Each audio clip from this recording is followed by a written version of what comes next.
LEGO Star Wars has got to be my favorite LEGO theme of all time.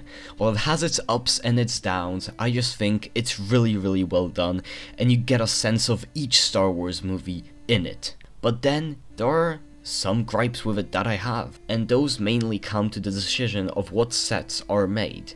I have constructed the outline that about every LEGO Star Wars wave has had for the past 4 years, to create what I call the perfect LEGO Star Wars wave.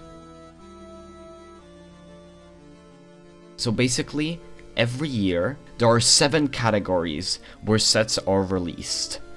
First one is of course the January wave, then we get a smaller March wave, then we get sometimes an April wave, then a May wave, which is something more recent, then of course a giant August wave, then in September we get an advent calendar, and finally in October we get a second UCS set, because we get 2 of those every year. So join me as I discuss what would be, in my opinion, the perfect LEGO Star Wars wave. Starting off with January, we have a Microfighter at a price of $10, and for this Microfighter I would go for the Justifier. I would basically shrink down the ship, and I think this Microfighter would be perfect for the recent coming Boba Fett Microfighter from 2023. And I think these two would just pair really well, and also the Justifier is a super expensive set, retailing for about $180, so this would be a great way to get Cad Bane really cheap. Now, for our next set, it's a junior set. Sadly, we do get those every year, but recently it has only been one junior set per year. So for this wave, I chose an A-Wing from the sequels. It would probably include some Resistance pilot, maybe Snap Wexley or someone. I really don't know. This is just a throwaway set that I had to include because we need to get a junior set. Next $20 set, I have a Clone Battle Pack. This is of course $20 because Battle Packs got more expensive sadly, but it would include 3 regular clones and 1 gunner. I think this would be a perfect battle pack for a clone army, as basically it would be like a remake of the original Clone Battle Pack except with Phase 2 clones, and it would be really neat, and I think fun, and I think fans would just really love it. Next we have a $50 set, so we're getting into the more pricey ones, and this one I went for a set from Solo: A Star Wars Story, as for this perfect LEGO Star Wars wave for the entire year, perfect LEGO Star Wars year, let's say, I tried to include a set from at least every single Star Wars movie, and for the most part I would say that I succeeded. I even tried to have a set from every single Star Wars show. So I have a Solo set, and this is Escape from Kessel, and I would imagine that it would include Han, Kira, some droids from the Rebellion, and then some Pikes. And this would be around the $50 set. It would have like a wall section for Kessel, and then a coaxium that on a carriage that Han could pull, maybe even include Chewie, so both of them could pull it into the Falcon, which of course doesn't appear in this set, as then it would be like $200, but it's just 50, so it's mostly that tunnel section and coming out to the landing platform for the Millennium Falcon. And then we finish off the January wave with a $70 set, being this time around a Krayt Dragon from Mandalorian Season 2, and this set would include Cobb Vanth, a Mando, a Tusken Rider, and a Mos Pelgo Citizen. I would imagine that this set would reuse the Bowcaster, the big Bowcaster from Trouble on Tatooine, a set from 2020. And then we would just get a huge Krayt Dragon build, which I would be very interested to see how would that function, basically a big Lego worm. And I think it would be really awesome, and a super interesting set to get. Alright, so that was the January wave. Now, it's time to move on to March. March is very short with only 2 sets. First one, a $30 set, and for this one I chose a set from Rogue One: A Star Wars Story, being the Tantive 4 fight with Darth Vader and 3 Rebel Troopers. So this is basically that Luke Skywalker versus the Dark Troopers set, except with Darth Vader and Rebel Troopers. And this would be an amazing battle pack for Rebel Troopers, and also a perfect way to build a Tantive 4 hallway if you're trying to make an Episode 4 mock or just Rogue One mock. And yeah, this would be an amazing set, and I think it would sell really well, as the figures alone make it worth it, and the build would be probably really great, as I mean the Tantive 4 hallway is just so iconic that everyone would want to display it.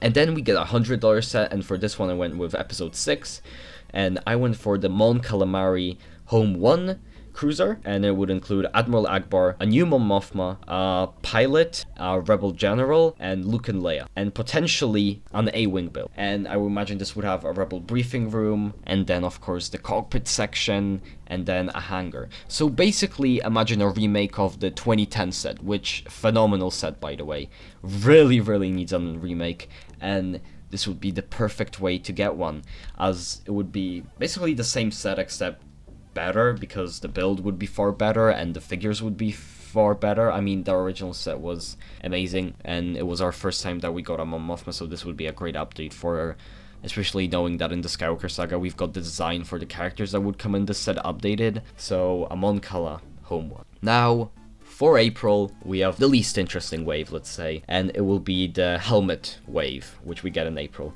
And for the free helmets this time, I chose a 501st Trooper, as that's a very popular trooper that has been very popularized by the 501st Battle Pack that came out in 2020. Then the next one is a Kylo Ren helmet, just to get some sequels. This one would be based on The Force Awakens, I would imagine, as I think The Rise of the Skywalker would be too difficult with all the red crossings, so this would be the Force Awakens version. And then lastly, a Snowtrooper helmet, as a Snowtrooper is one of the few Imperial characters that we're missing a helmet of, so it would be great to get.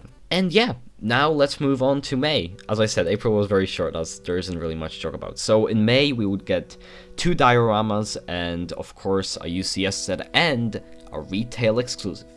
So let's start with the least interesting, at least for me. The UCS set, I would imagine, will be a big TIE Interceptor, as usually the May 4th UCS sets are just big ships, like we got the Land Speeder, the Snow Speeder, the Slave 1, and all those. Those are all just big ships. So this time around I chose a TIE Interceptor, as the last one we got was 20 years ago, and it really needs an update, as that last one was super ugly.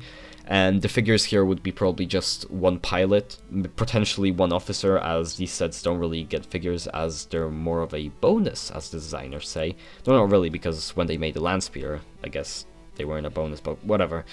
Enough about that interview with the designers, that was a whole other drama. But yeah, a TIE Interceptor would be really great also to get, as the next year is the 40th anniversary of Return of the Jedi, so perfect way to get this. And yeah, now for the dioramas, I have 2 different ones. The first one being a $50 diorama, and this would be a diorama actually based off the prequels, and it would be our first prequel diorama, with this one being the High Ground, the infamous meme scene. Why did I choose this? Well, first of all, the High Ground, I would imagine that this set would just sell really well, as the iconicity of this scene is really famous. Then the figures, I mean, wouldn't be too desirable, as they're the same one from that Mustafar fight, but I just think it would be a really awesome display. Like, imagine that lava build. That would just look so cool if they like used maybe studs or something to make it have a fuzzy feel.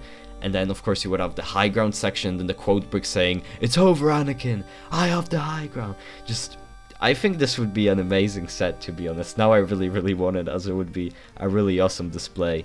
And the second diorama is a bit one that's a bit more boring. It would be the Carbon Freezing Chamber. It would include Han, Leia, and Chewbacca with C-3PO, maybe Vader too.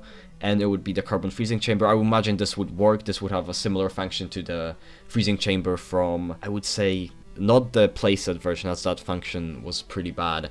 I would imagine it would have the same function as the 2018 Cloud City set had, the Master Builders one. That would have fit really well with this diorama. And yeah, I think it would be a great way to get also Chewbacca with C-3PO. Maybe they could have made a new mold. That would be so cool. And the quote book for this one would be probably "I love you" or "I know." Maybe like "I love you" and "I know," both of those. And yeah, this would be a cool diorama, cool build. A lot of orange probably. And finally we have the retail exclusive, and for this one I went with Obi-Wan Kenobi, the TV show. And it would be Kenobi versus Vader. So this would be based off their second fight in the show, in episode 6, and Vader would have had a new mold, in my opinion, like a cracked open helmet. Kenobi would be a new figure with his grey Jedi robes that he has from in episode 4, 5, and 6 of the show. And I would imagine the functions for this set would be like making Kenobi jump and then throw like rocks at Vader and things like that. Just a really nice set. So yeah, let's move on to August. Oh wait, we won't move on to August. As you see, this video is actually a collab with my good friend Tim from the Elemental Jedi channel. So if you want to hear about the August wave, the advent calendar, and the October UCS set, you head on to his channel, because lucky for you, he just uploaded a video, like me, about the perfect LEGO Star Wars wave, covering the second half of the year for me. So yeah, if you enjoyed this video, make sure to like and subscribe, and if you want to see part 2, head on to the channel. There should be a link somewhere on the top of this video. If not, head into the description. And yeah, I'll catch you guys later. Bye!